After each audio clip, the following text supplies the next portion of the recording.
Good evening everyone, especially my Dr. Man. I'm Sausan, a third year English literature student at Birzeit University. Today I made this video to narrate a fabulous story from the Greek mythology. A story until these days the writers and the directors inspired by it. The story of Pygmalion the Maker.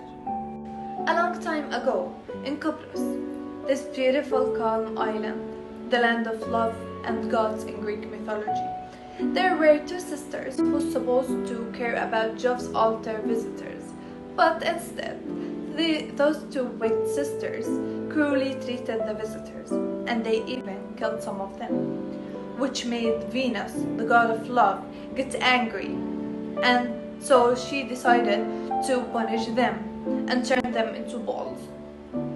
The sisters didn't anymore acknowledge Venus, so Venus again get very angry of them and decided to punish them, but this time into whores, the first women to sell their bodies ever, until they finally turned into stones and disappeared.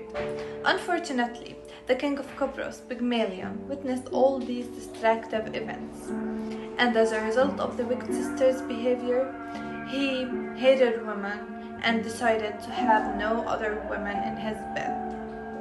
But he used his sculpted talent and made an ideal woman out of white, warm, pure ivory. No other woman can compare with her stunning beauty. But the important thing, that she was virgin, his pure and own girl. The sculptor falls in love with his statue. Even he kissed her and carried her with him to the bed. One day, and in a very calm, sweet night, he went to the altar to pray Venus.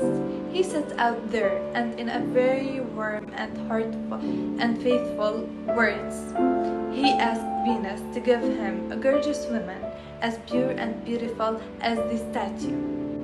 Venus, the god of love, listened to the sculptor's heartfelt praise and went to see the statue that Pygmalion made. And because Venus felt how much the sculptor loved his statue, he brought her to life.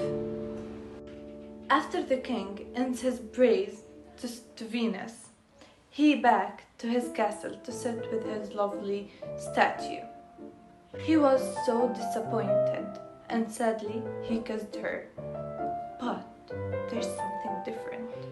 He felt like the statue was very warm, like a flesh. Again, he kissed her. The statue returned him back the kiss.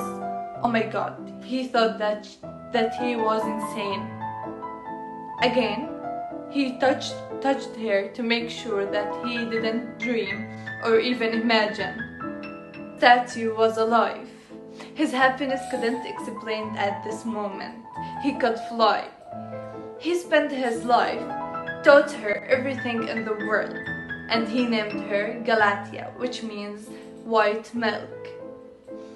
And finally, he asked Galatia to marry him, and they get married and have a child called Pappus, as mentioned in the Greek mythology. By this happy and romantic ending, the story of Pygmalion and Galatia ends. This was the Greek myth of Pygmalion, the Maker, the man who falls in love with his statue.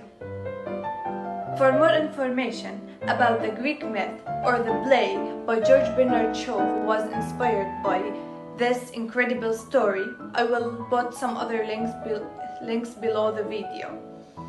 Thank you for listening, and I hope you enjoyed this incredible story. So